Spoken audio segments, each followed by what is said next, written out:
저는 오늘 여호수아 13장 말씀을 근거로 땅 분배와 영적 기업이라는 제목으로 하나님 말씀 선포합니다. 한번 따라합니다. 땅 분배와 영적 기업.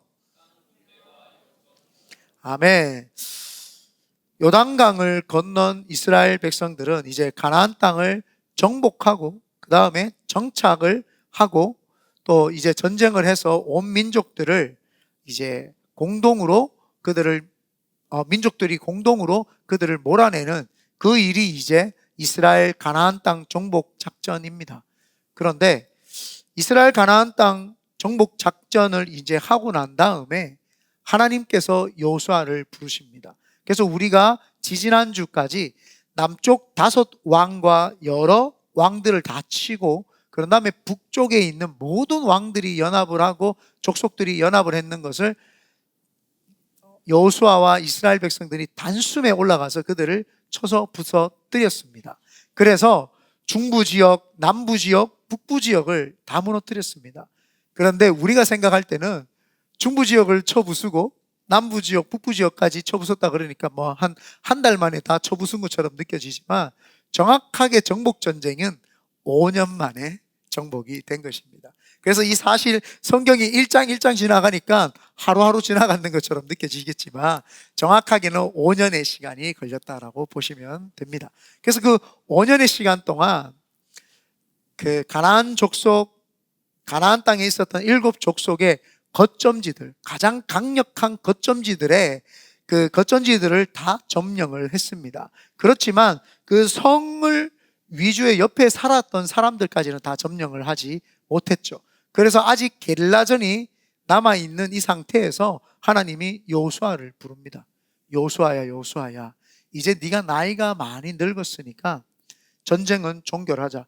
중부 지역과 남부 지역과 북부 지역에 그 고지전들을 다 네가 점령을 했고 거기에 거점지가 되는 성들을 다 40개 정도가 되는 성들을 네가 다 점령을 했으니까 이제는 전쟁을 승리를 공표를 하고 이제 이 시점부터는 전쟁에 승리를 했던 것부터는 이제 아직 많은 족속들이 남아있지만 땅을 분배하도록 하겠다. 그래서 하나님이 여호수아를 불러다가 땅을 분배하라고 이야기를 지금 합니다. 그래서 이스라엘 백성들이 이제는 자신들이 그 땅을 분배를 받는데 가나안 서쪽 땅에 9지파 반 지파를 이제 땅을 분배를 하고 나머지 2지파 반은 동쪽 땅, 요단강 건너기 전에 모세가 있었던 그 동쪽 땅의 2지파 반이 이제 땅을 차지하게 됩니다. 그래서 오늘 우리가 1절부터 7절까지 읽은 내용이 뭐냐 하면은 어디에서부터 어디까지의 땅을 경계로 다 하되 그 땅을 이제 9지파 반으로 나누라고 하는 지금 이야기가 지금 본문의 내용입니다. 그래서 여호수아가 하나님으로부터 그 음성을 듣고 이스라엘 백성들에게 이거를 이제 공포하는 내용이죠. 1절 다시 한번 보면은 여호수아가 나이가 많아 늙음에 여호와께서 그에게 이르시되 너는 나이가 많아 늙었고 얻을 땅이 매우 많이 남아 있도다. 하나님이 지금 여호수아에게 땅을 기업으로 이제 분배를 이제 하라고 이야기를 한 거예요. 그런데 여기 보면은 여호수아가 나이가 많아 늙음에 여호와께서 그에게 이르되 너는 나이가 많아 늙었고 얻을 땅이 매우 많이 남아 있다. 이거 혼내는 부분이 아닙니다. 지금 땅이 많이 있는데 너 왜 이렇게 늙을 때 동안 땅을 차지하지 못하느냐, 지금 이런 내용이 아니라 하나님께서 여호수아를 배려를 해서 여호수아가 나이가 늙었기 때문에 이제 전쟁을 종식을 하고 그런 다음에 땅을 분배를 해서 그 지파별로 이제는 그 땅, 점령했던 그 땅들의 지파별로 차지를 해서 나머지 게릴라전은 그 지파 리더십들과 지파들이 서로 그거를 점령할 수 있도록 이제는 여호수아가 나이가 늙었으니까 혼자 점령하러 다니고 산 다니고 이런 것이 아니라 그 점령할 수 있도록 허락을 해준 거예요. 여호수아 나이가 이때가 몇 살이었냐 하면은 여호수아가 애굽에서 출애굽할 때 나이가 거의 45세에서 50세로 보고 있습니다. 갈렙보다 나이가 조금 많다라고 보는데 갈렙의 나이가 40이었고 여호수아가 조금 나이가 많았던 것 같습니다. 그래서 45세에서 50세로 이제 신학자들이 보고 있는데, 그때 출애굽을 했고 그리고 광야 생활을 40년 동안 했죠. 그러니까 이 사람의 나이가 85세에서 90세 가량쯤 되지 않을까, 이제 그렇게 추정을 합니다. 그리고는 가나안 땅에 85세에서 90세에 들어왔으니까 5년 동안 전쟁을 했으니까 나이가 한 95세 정도 되지 않았을까. 이제 어떤 신학자는 90세, 어떤 분은 100세 이렇게 이야기를 하는데, 제가 보니까 90세하고 100세 중간으로 해서 에버리지로 한 95세로 저는 측정을 하면 되겠다 해서 95세 정도 좀 되지 않았을까 생각을 합니다. 여호수아가 95세쯤 되어가지고 이제 땅 분배를 하는 거예요. 가나안 땅을 정복 전쟁은 7년을 했습니다. 그런데 지금 5년째 정복을 다 고지전을 다 하고 난 다음에 이제 땅을 분배를 하고 각 지파별로 이제 땅을 나누기를 했죠. 그래서 20장까지는 계속 무슨 지파가 땅을 어떻게 분배받았는 거에 대한 이야기를 쭉 하는 내용들이 나옵니다. 그래서 지파별로 이제 땅을 분배를 시키고 여호수아가 하나님 앞에 이제 서 있는 그런 입장입니다. 그래서 여호수아가 오늘 성경에 보면은 우리가 오해할 수 있는 부분이 있습니다. 여기에서 두 가지 정도를 우리가 오해할 수 있는데, 여호수아가 나이가 많이 늙었어요. 그러니까 지금 하나님이 뭐라고 이야기하십니까? 네가 나이가 많았지만 차지할 땅이 많은데 그 기업을 분배해라. 너는 이때 동안 했던 것이 네가 한 것이 아니라 하나님이 했다는 걸 인정을 하라는 거죠. 우리가 사역을 하다 보면은 내가 했다라는 생각을 굉장히 많이 가지게 됩니다. 여호수아도 마찬가지였죠. 하나님이 땅을 정복하라고 했는데 5년 동안 정복을 했는데 이제 멈춰도 된다라는 거예요. 제가 굉장히 교만한 목회자 중에 한 사람이었던 것은, 제가 예전에 우리 집사람 모교회가 되는 포항 안디옥 교회에 있을 때 제가 좀 빨리빨리 사역도 하고 좀 이렇게 눈치도 빠르고 사역을 열정적으로 좀 했어요. 사실은 하나님의 음성을 듣고 한 걸음 한 걸음 사역을 한 것이 아니라 내 열정에 의해서 어마어마하게 사역했어요. 그래서 일부 예배가 7시였는데 40세 이상 되시는 목사님들이 3분이 계셨고 30대 중반 되는 목사님이 한 분 있었기 때문에 부목사님이 4명 있었어요. 그런데 제가 담임 목사님이 저한테 일부 예배를 고정으로 시켰어요. 그래서 일부 예배를 설교하고 나오면 9시 예배에 찬양 인도를 합니다. 찬양 인도를 하고 이제 성전에서 내려와서 유치부 예배를, 초등부 예배를 설교하러 하러 갑니다. 그러고 나서는 다시 3부 예배 와가지고 목사님 말씀을 듣고 다시 고등부 예배를 가가지고 고등부 예배를 제가 설교를 합니다. 그리고 점심을 먹고는 2시에 청년부 예배를 설교를 하고 저녁 7시에 찬양 인도를 합니다. 얼마나 일을 열심히 했던지. 그리고는 화요일 되면은 늘 푸른 교실이라고 해가지고 할머니들 또 돕는 사역을 합니다. 제가 그렇게 사역을 목사님이 맡기니까 아니오라고 말 안 하고 다 사역을 다 해내고 쳐냈죠. 굉장히 열심히 했습니다. 최선을 다했습니다. 부흥도 있었고 그랬습니다. 열매들도 있었고. 그런데 제가 이제 그 교회를 떠나 나올 때 교만한 생각이 있었죠. 내가 나오면 이 교회에 누가 저걸 다 하지? 교만한 거죠. 하나님이 하나님의 것을 하는 거지 사람이 하는 게 아니거든요. 그런데 나와보니까 더 잘 돌아가요. 교회는 사람이 그 교회를 이루고 사람이 그 교회를 역사하고 주관한다고 생각했던 거, 그 교만이 착각이었죠. 제가 암 걸리고 나서 그걸 알았던 거예요. 제가 암에 걸려서 있으니까 하나님이 너는 이를 위해서 태어났느냐, 나를 사랑하기 위해 태어났느냐, 그게 제일 마음에 늘 가슴이 아팠어요. 하나님께 너무 죄스러웠어요. 그래서 제가 사역을 이제 내려놓고 하나님께 올인하는 방법을 알았죠. 그래서 제가 우리 전도사님들에게 일을 할 때 위임을 합니다. 위임이라고 하는 것은 일을 시켜놓고 야, 네가 이 일을 어떻게 해서 한번 보자, 보고해, 이렇게 받으면 그 위임이 아닌 거예요. 그런데 저는 위임을 했다라고 하는 거는 1절 보고 자체도 받지 않습니다. 그러다 보니까 그 사역에 대해서 입을 대지 않고 보고를 받잖아요. 너무 신기한 거는 제가 보고를 안 받으니까 우리 전도사님들도 1절 보고를 없어요. 참 감사하죠. 보고를 1절 하지 않습니다. 중요하지 않죠. 위임했으면 하나님이 그분을 통해서 그 역사하시겠지 믿고 나가면 되는 겁니다. 그런데 그 위임까지 하는 것까지 저도 그렇게 하나님 앞에서 교만한 마음으로 살았다라고 하는 사실이죠. 오늘 여호수아가 착각하지 말아야 되는 것은 자기가 이 땅을 점령한 것이 아닙니다.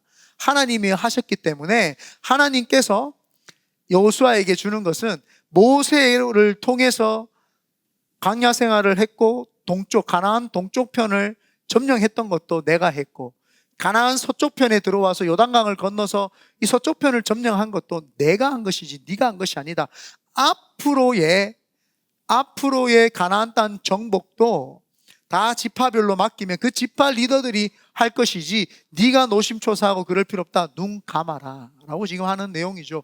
우리가 신앙생활 할 때 교만해서는 안 되고, 자녀들을 특별히 양육할 때에 우리가 그것을 내 거라고 생각하고 양육해서는 안 되고, 하나님이 이 자녀들을 양육을 하시는구나 라는 것을 우리가 깨달아야 될 줄 믿습니다. 그래서 성경에서는 오늘 우리에게 그 말씀을 지금 하고 있는 것이죠.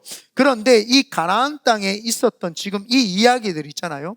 오늘 본문의 이야기들 우리가 막 읽었는데, 이 땅을 쭉 어디에서부터 어디까지의 땅을 쭉 이야기를 합니다. 사실은 우리가 어디 땅을, 중부 땅에 어디 땅을 점령을 했고, 남부에 어디를 점령했고, 어디에 북부를 점령했다고 했는 그 모든 땅의 이름이 다 적혀 있는 거예요. 다른 말로 하면은 고지점만 승리를 했지 나머지는 우리가 차지해야 될 땅이고, 또 지중해 연안에 붙어 있는 남서쪽에 있는 블레셋이라고 하는 땅, 그 블레셋의 이름을 들으면 골리앗이 생각나죠. 그 블레셋 땅까지는 아직 차지하지도 못했는 상태예요. 차지하지 못한 땅까지 준 거죠. 다른 말로 하면 하나님이 우리에게 비전을 주십니다. 꿈과 비전을 우리에게 허락을 하십니다. 나 때에, 그 나 때 말고요, 내 당대에 하나님의 꿈과 비전을 다 이루지 못하더라도 하나님은 하나님의 비전을 우리 자녀들을 통해서 이루신다라고 하는 것이죠. 우리 큰비전의 교회가 세워질 때 성도도 없으면서 큰 포부에 찬 메시지를 선포를 했어요. 하나님이 이 베이 지역에 5개 교회를 세운다. 지금 우리 2개의 교회를 하나님 세우셨죠. 근데 한 개 교회는 왜 저리 멀리가 있는지 1시간 반씩 가는 거 참 힘들죠. 그렇지만 하나님의 은혜로 잘 섬기고 있습니다. 우리가 하나님의 은혜 가운데 이 5교회를 세우겠다고 선포를 했어요. 우리 때에 2개, 3개 세우고 그 뒤에 우리는 염려 근심할 필요가 없어요. 하나님이 우리 뒤에 오는 2대 목사를 통해서 하나님이 4개, 5개, 여러 개를 더 세울 줄 믿습니다. 그렇기 때문에 하나님은 내한테 가지고 있었던 비전, 내가 꼭 이루려고 하는 그런 욕심을 우리가 버려야 되죠. 내가 하나님 앞에서 비전을 받아서 꿈을 받았잖아요. 우리 자녀들에게 앉혀놓고 그 꿈에 대해서, 비전에 대해서 잘 이야기해 주십시오. 그러면 그 자녀들이 아빠와 엄마가 다 못 이룬 그 꿈을 그 자녀들이 이루어주는 줄 믿습니다. 그렇다고 해서 엄마가 의사 못됐다고 아들한테 의사 되라고 하는 것은 조금 자제하시길 바라고요. 아이들을 하나님으로부터 내가 받은 그 비전을 아이들에게 잘 전가해서 그 아이들이 우리 비전을 잘 이렇게 대물림하는 그런 역사가 있게 되시기를 예수님의 이름으로 축원드립니다. 그런데 오늘 이 본문을 통해서 우리가 깨달아야 할 점은 무엇이냐 하면은, 첫 번째가 나이 많은 요수아를 위한 하나님의 배려였다라는 거예요. 하나님께서 요수아가 너무 나이가 많으니까 정복 사업을 할 때에 계속 수행하기가 힘겨운 겁니다. 힘겨우니까 하나님께서 정복을 미완료 상태에 놔두면은 요수아 마음이, 그러니까 종교를 시켜주신 거예요. 종교를 시키고 이제 리더십 이양을 할 수 있도록 땅을 분배하는 그 작업을 한 거죠. 그래서 여호수아가 지금 해야 되는 것은 정복 전쟁이 아니라 땅을 분배를 하고 나누어 주고, 이제는 그것을 관리하고 지도해 줄 수 있는 그 자리로 하나님이 올려주신 거예요. 우리가 하나님의 비전을 다 사역을 하고 밑에 좋은 성도님들이 올라오고 그러면 그분들에게 잘 이양을 하고 그분들이 봉사를 잘 할 수 있도록 했다면 하나님 우리에게 더 안정적이고 더 기쁨을 느낄 수 있는 그런 하나님의 자리로 우리를 불러주실 거예요. 내가 부모가 제일 기쁠 때가 언제냐? 자녀가 잘 될 때예요. 그래서 노인정 가면은 어떤 부모가 어깨에 힘을 주느냐? 자녀가 잘 된 부모가 힘을 준다고 합니다. 왜요? 내 아들은 서울대학교 나와가지고 법관이 되어가지고 검사인데, 본인이 검사인 것처럼 꼭 태도가 검사처럼 이렇게 다니세요. 그런데 아무리 내가 돈이 많아도 자녀가 물질이 부족하고 자녀가 잘 못 되면은 부모들이 가만히 있는 거예요. 아이고 뭐 자녀 자랑만 하나 그러고 팔불출이네 그러고 하고는 사라지고 없어집니다.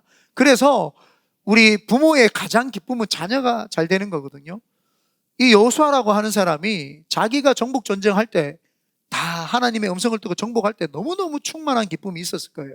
하나님의 음성을 듣고 경험을 통해서 해야 될 것과 하지 말아야 될 것을 경험하면서 그 영적인 깊이가 있어졌고 넓이가 있어졌고 보는 시야가 많이 넓어졌을 거란 말이에요. 그러니까 영적인 풍성함이 그 속에 있었는데, 이제 자기를 보고 배운 여러 12지파의 리더십들이 그 리더십을 이양을 받아서 그들이 자기들 땅을 스스로 개척하는 걸 보면은 얼마나 기분이 좋겠습니까?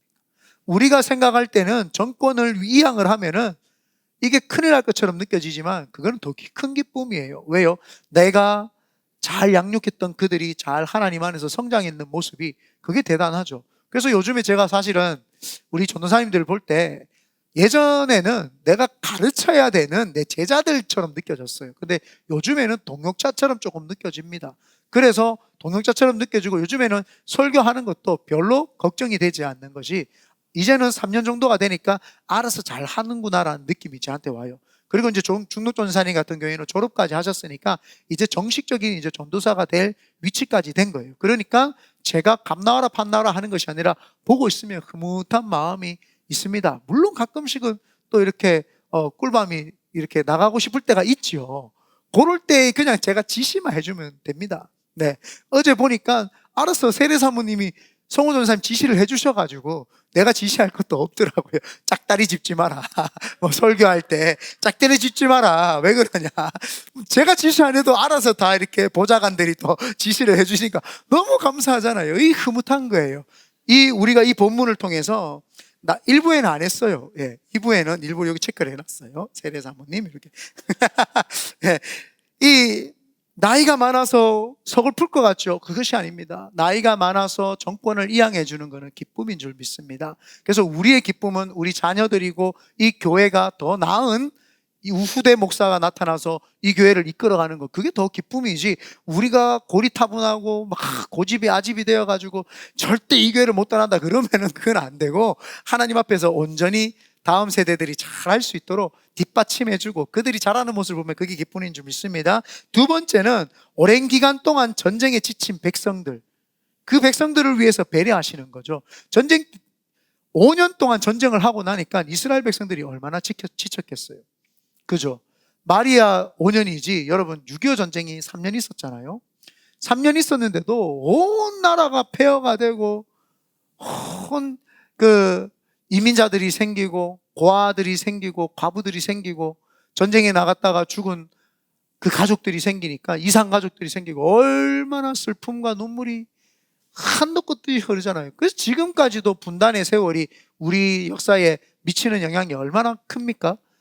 그렇기 때문에 전쟁이라는 것은 안 일어나야 됩니다. 그래서 저희가 우크라이나 전쟁을 또 이스라엘 전쟁을 위해서 계속 기도를 해야 되고요. 이 땅에 평화가 찾아오도록 계속 기도해야 되는 줄 믿습니다. 그래서 그렇게 전쟁했던 사람들을 하나님 쉬게 하시는 타이밍인 거예요. 요수아와 정권을 이제 바뀌면서 이제 요수아뿐만 아니라 수고한 백성들이 한숨 돌리고 좀 쉬는 거죠. 그 다음 사역을 위해서 한숨 쉬는 거죠. 꼭 이 설교가 제가 꼭 일부러 준비한 것처럼, 사실 우리 교회가 3년 반 열심히 달려와서 홈리스 사역을 했거든요. 근데 홈리스들이 싹 없어졌어요. 너무 그런 일들이 일어날 수 있는지, 미국의 초역사상 처음입니다. 미국 역사상 처음이고 이런 정책을 통해서 그 전체 불락이 사라지는 역사는 없습니다. 아직도. 그래서 저희 교회가 지금 한 달 동안 이렇게 쉬어보니까 너무 좋죠. 좋아요. 세례사님 제일 좋아하시네. 너무 좋죠, 여러분. 저도 좋아요. 그런데 너무 쉬다고 너무 멈춰 있으면 되는 것이 아니라 제2의 사역을 위해서 잠시 쉬고 있는 거죠. 2년 뒤에 정복전쟁이 합의 7년인데 5년 사역을 마치고 이제 2년 사역을 더 해야 되는 그 시점에 잠시 하나님이 그 이스라엘 백성들을 쉬게 하시는 하나님의 배려하심이죠. 새 나라를 건설하기 위해서 이들에게 하나님께서 허락하시는 어떤 그 쉼의 시간이 아마 이 시간이었던 것 같아요. 세 번째가 뭐냐면은 이스라엘로 하여금 계속해서 하나님을 온전히 의지하게 하기 위해서죠. 비전을 줬을 때는 사람들이 비전을 향해서 막 달려가요. 근데 비전을 다 이루고 나면 사람들이 그 다음 뭘 해야 되지 하면서 가야 될 길을 알지 못할 때가 있을 수 있습니다. 근데 하나님이 모세를 통해서 정권 이양을 하시고, 신기하죠. 모세를 통해서 동쪽만 딱 점령하게 했어요. 그리고는 요수아를 통해서 고지점만 딱 점령을 하게 했어요. 그리고는 각 지파별로 이제 다 자기들 분배받은 그 땅들을, 고지전 했던 그 성에서 시작을 해서 분배받은 땅들을 자기들이 다 점령을 해야 되는 거죠. 다른 말로 하면은 계속해서 하나님을 잃어버리지 말고 하나님하고 스텝 바이 스텝을 하라는 거예요. 비전은 끝난 것이 아니라 이양되어서 계속해서 이어져야 된다라는 것을 하나님이 보여주신 거죠. 왜냐하면 인간은 참 나약하고 인간은 욕심이 많아요. 좋은 땅에 가보니까 이제 내 땅을 분배받아 보니까 좋거든요. 그러니까 사실 아무것도 안 하고 싶단 말이에요. 이제는 집을 좀 가꾸고 밭을 좀 일궈서 내 재산을 좀 더 증식시키고 내 재산을 좀 높이고 이렇게 해야 되겠다. 이제 그런 생각이 막 든단 말이에요. 그러니까 정복전쟁은 나 몰라라 하는 거죠. 정복전쟁은 그냥 놔두는 거예요.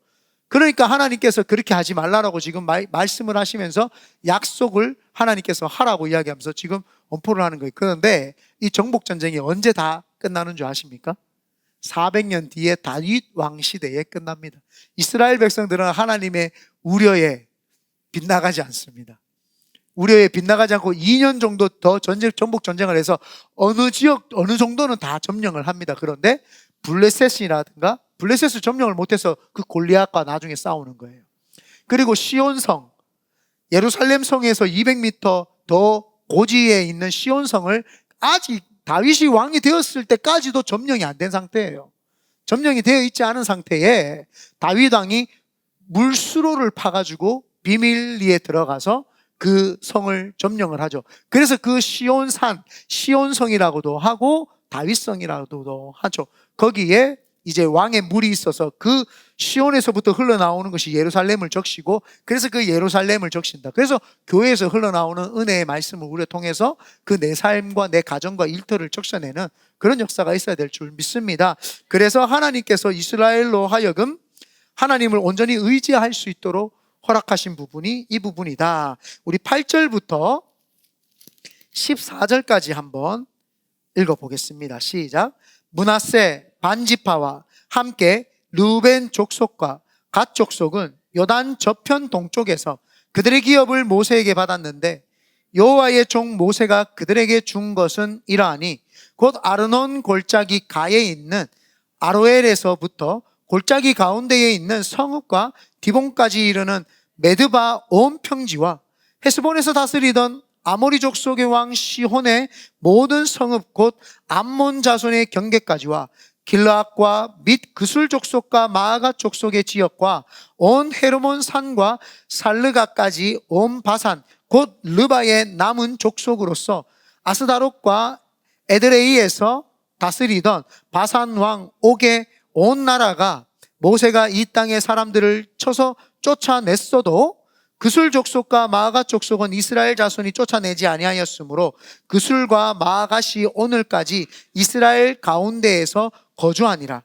오직 레위 지파에게는 여호수아가 기업으로 준 것이 없었으니 이는 그에게 말씀하신 것과 같이 이스라엘의 하나님 여호와께 드리는 화제물이 그들의 기업이 되었음이더라.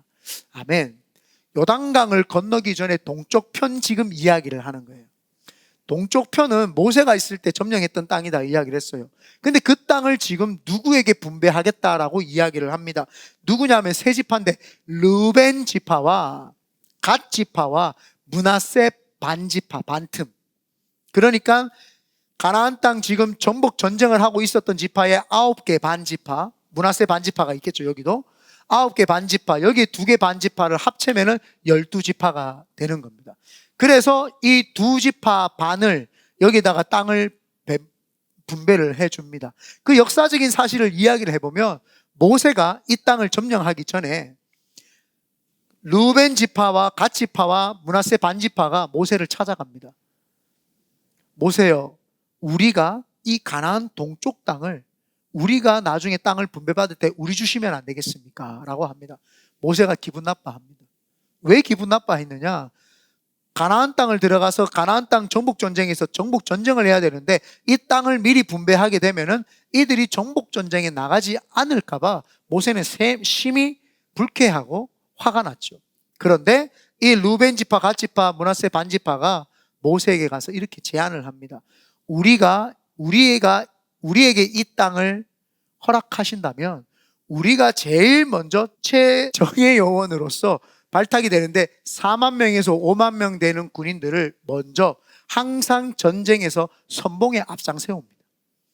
그러니까 모세가 그 이야기를 들으니까 너무 마음이 흡족해서 알겠다고 이 땅을 주겠다라고 이야기했던 거죠. 그래서 이들이 동쪽 땅을 점령하고 나서도 머무르지 아니하고 가나안 서쪽 땅을 점령할 때 이게 다 투입이 되어서 가장 전선에서 투입이 되었던 거예요. 근데 왜 이 루벤 지파와 갓 지파와 므낫세 지파가 그 땅을 달라고 했을까요? 루벤과 갓 지파와 므낫세 지파는 양치는 일들이 그들이 주업이었어요. 다른 지파들보다 좀 더 많았어요. 그러다 보니까 그들이 이 요단강을 건너기 전 그 동편 지역에 비옥하기, 이 양과 소와 염소들을 키우기에 아주 좋은 땅이었거든요. 그러니까 자신들이 좋은 땅을 배분을 받고 싶고 자신들의 직업과 적합한 땅이라고 생각을 했기 때문에 그 땅을 주십시오라고 했던 겁니다. 그래서 그들이 자신들이 좋은 땅을 받아야 되니까 자신들이 제일 먼저 가장 비옥한 땅을 받아야 되니까 제일 먼저 전쟁에 투입이 되어서 앞장서서 나갔던 것이죠. 그래서 이 루벤 지파, 갓 지파, 므낫세 반 지파의 이야기를 지금 여호수아가 다시 거론을 하는 거예요. 예전에 모세하고 약속했던 그 동쪽 땅 분배는 지금 이 세 지파에게 주겠다. 두 지파 반에게 주겠다라고 하면서 그 두 지파 반에게도 주지만 오늘 여기 아까 전에 13절에 보니까 그술 족속과 마가 족속은 하면서 여기에도 아직 다 고지전은 했지만 점령하지 못한 족속들이 있었던 거예요. 그 세 지파도 거기를 점령을 하라는 이제 메시지를 담고 점령을 마지막 게릴라전까지 다 하라고 이제 지시하는 부분이죠. 아까 전에는 요단강 서편에 9개 반지파에게 점령을 잘 하라고 이야기를 하는 것이고, 지금 읽은 본문의 8절에서 14절까지는 동쪽에 이제 점령을 하게 될 지파에다가 이제 이야기를 하는 내용이죠. 그래서 이 정복전쟁 2년 동안 시작하는데 그 2년이 끝나는 게 언제냐 하면 사사기 시대, 여호수아 다음 성경이 사사잖아요. 그 사사기 앞장 부분에 보면은 이 정복전쟁 2년까지 끝나는 내용이 이제 나옵니다.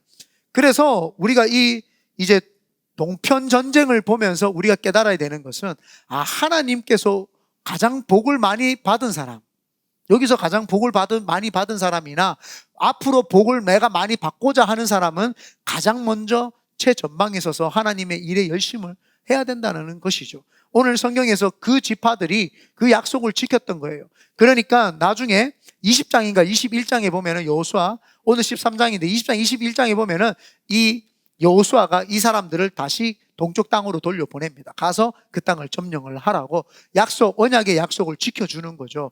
모세하고 했던 약속들, 이들이 헌신하고 수고했으니까 했던 거죠. 하나님은요, 콩 심은 데 콩 나고 팥 심은 데 팥 나게 하지, 하나님이 아무것도 심지 않은 데서 열매를 거두게 하지 않습니다. 그래서 우리가 믿음으로 심은 거, 또 순종으로 심은 거, 하나님 앞에서 헌신으로 심은 거, 내가 봉사로 심은 거, 그 모든 것들을 하나님은 거두게 하시는 줄 믿습니다. 그래서 여러분들이 할 수만 있다면 한 가지 봉사들은 꼭 했으면 좋겠습니다. 강압적인 것은 아니고요, 하실 수만 있다면 복받는 기회니까 하시면 좋겠다라고 제가 이렇게 권면을 드립니다. 그래서 우리가 이 동쪽 지파, 세 지파를 보면서 정말 자신들이 하나님으로부터 귀하고도 너무나도 아름다운 축복을 받기 위해서는 그만큼 헌신을 했구나라는 것을 우리는 볼 수 있죠. 여러분들이 심은 기도만큼, 여러분들이 본 말씀만큼 여러분들에게 열매가 맺히기 때문에 하나님 앞에 더 많은 것, 구원하고는 상관없습니다.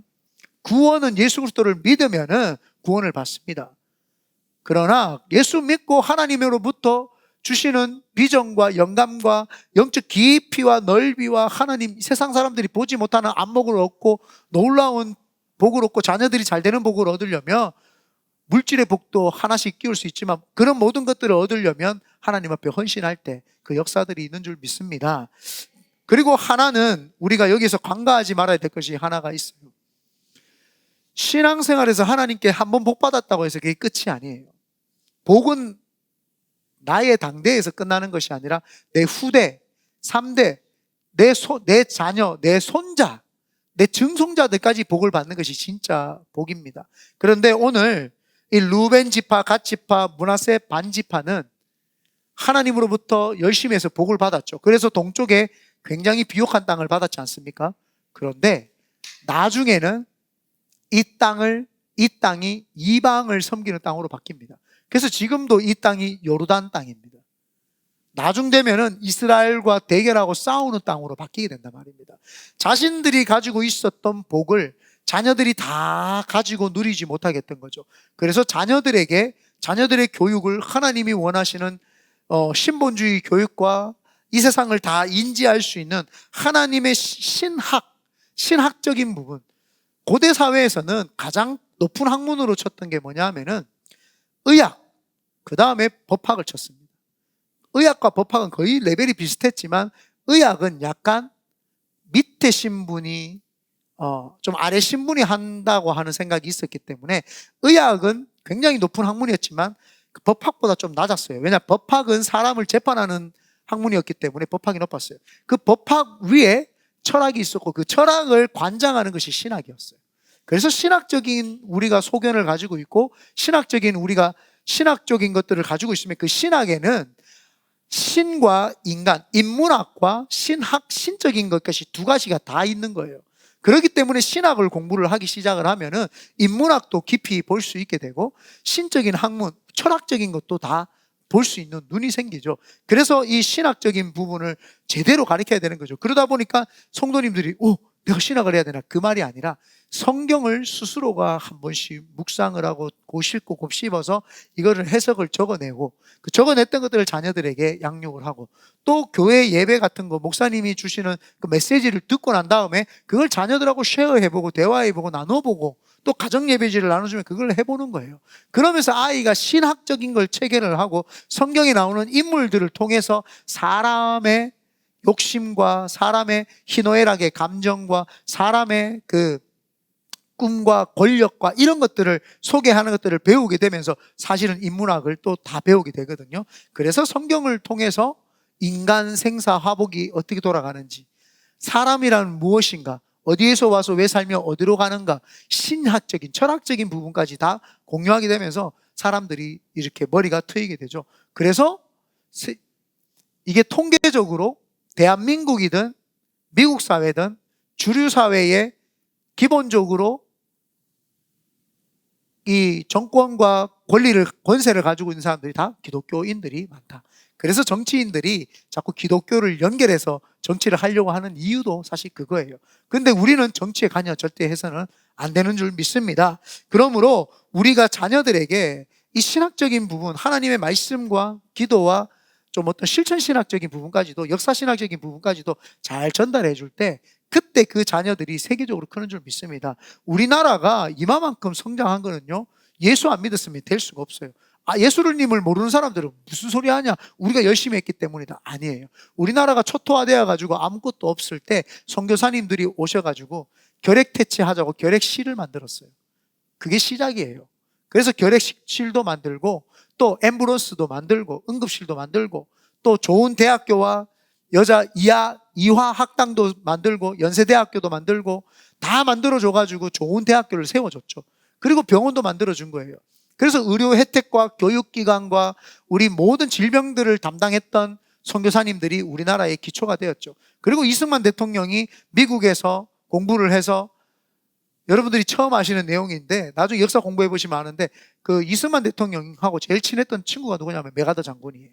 그래서 메가더 장군이 이승만 대통령의 전화를 받고 일본에서 자고 있다가 보좌관이 전화를 받았는데 이승만 대통령이 화를 내요. 빨리 깨우라고. 지금 우리나라 전쟁이 되는데 뭐 하고 있냐고, 빨리 깨우라고 막 호통을 쳐가지고 이승만 대통령이 그 메가더 장군 깨워가지고, 그래서 인천 상춘 작전이 되어가지고 우리나라가 지금 이렇게까지 할 수 있게 된 거죠. 다 그분들이 기독교로. 그래서 우리나라가 정부가 수립될 때에 33인 중에 20명 이상, 제 기억에 28명인데 잘 정확하지 않은 것 같습니다. 그래서 20명 이상의 기독교인들이 그곳에서 33인이 도장을 찍고 우리나라가 건국이 된 거예요. 우리나라가 기독교에 의해서 그렇게 된 거예요. 지금 전 세계에서 가장 세계에서 큰 교회가 있는 나라가 우리나라에서 첫 번째, 두 번째, 세 번째, 다섯 번째가 다 있는 거예요. 그게 사실은 우리나라를 지탱해주는 그 영적인 힘이에요. 그분들이 눈물로 기도하고 잘 살아보세요 하고 그 잘 살아보자고 하는 새마을 운동이 그 조영기 목사님이 그 운동을 박정희 대통령한테 이야기를 하신 거예요. 새 마음 운동을 해야 됩니다. 우리 백성들이 지금 다 상처받아서 전쟁에서 마음들이 다 피폐했기 때문에 새 마음 운동을 해야 되지 않겠습니까? 했더니 그 보좌진이 각하 새 마음 운동은 조금 너무 종교적이니까 새 마을 운동으로 바꾸면 어떻겠습니까? 좋다. 조 목사님 어떻습니까? 좋습니다. 그래서 잘 살아보세, 잘 살아보세 그 음악을 틀면서 잘 살자고 우리나라 막 부추겨가 우리나라가 이렇게 성장을 한 거예요. 그거를 역사적인 거를 모르시는 분은 우리나라가 왜 기독교 때문에 잘 됐지 모르는 거예요. 그런데 지금도 전 세계에서요 선교를 제일 많이 하는 나라가 미국입니다. 미국이 전 세계의 많은 나라들에게 구호품을 나눠주고 도네이션을 하고 많은 나라 곳곳에다가 선교를 하죠. 그런데 전 세계 두 번째로 선교 많이 하는 나라가 이제 우리나라입니다. 그런데 이제는 일본이 지고 우리 대한민국이 선교를 많이 하는 나라로 바뀌죠. 전 세계에 선교사님들이 다 들어가 있어요. 선교를 하려고 하니까 너무 힘들어요. 그런데 하나님이 K-팝을 때려버린 거예요. 야, 뛰어! 그러니까 전 세계적으로 K-팝이 되니까 선교사님 들어가서 코리안 선교사님 가니까 웰컴 투 코리아 해가지고 온 선교하는데 그게 얼마나 도움이 되는지 몰라요. 그 전에 예수 믿으세요 가면 안 믿는데 한국 사람이에요. 할렐루야 교회 나오세요. 다 나오는 거예요. 그게 복음을 증거하는 거예요. 왜 그런지 아세요? 성경 때문에 그런 거예요. 성경에 예수 그리스도가 오시려면 온 인류의 모든 민족과 방언과 족속이 예수를 믿어야 되거든요. 그런데 그걸 빨리 예수를 믿게 하는 방법이 없어요. 그런데 한국 사람들을 선택을 해놓으니까 열심히 특심이야. 얼마나 선교를 많이 가는지 전 세계에요. 대한민국 선교사님들이 안 들어가 있는 데가 없어요. 중국 사람들 3명 모이면은 식당을 차리고요. 일본 사람들이 3명 모이면 기업을 차려요. 한국 사람들이 3명 모이면 교회 차립니다. 희한하죠. 이 영적인 기름 부으심이 있는 거예요. 네. 하나님 놀라운 백성 아닙니까? 이거를 우리 자녀들에게 잘 전가를 해야 된다는 거예요. 우리가 살 수밖에 없고 우리가 이 땅에서 하나님 버티고 하나님께 기도하고 살아야지만 이 땅에서 우리가 버티고 능력의 삶을 살 수 있고 나눠주고 구워주고 베풀어주고 이 땅을 선하게 변화시킬 수 있다. 그걸 하나님이 우리에게 주셨으니까 그걸 우리 자녀들에게 잘 양육을 해야 될 줄 믿습니다. 그때 이 루벤 지파, 갓 지파, 므낫세 반 지파처럼 나중에 변질되어 가지고 아예 안 믿는 족속이 됐던 것처럼 우리는 그렇게 되지 말고 믿음의 신앙을 우리 자녀들에게 잘 전수해서 위대하게 우리가 쓰임받는 믿음의 명문 가정들 되시기를 예수님의 이름으로 축원드립니다. 아멘.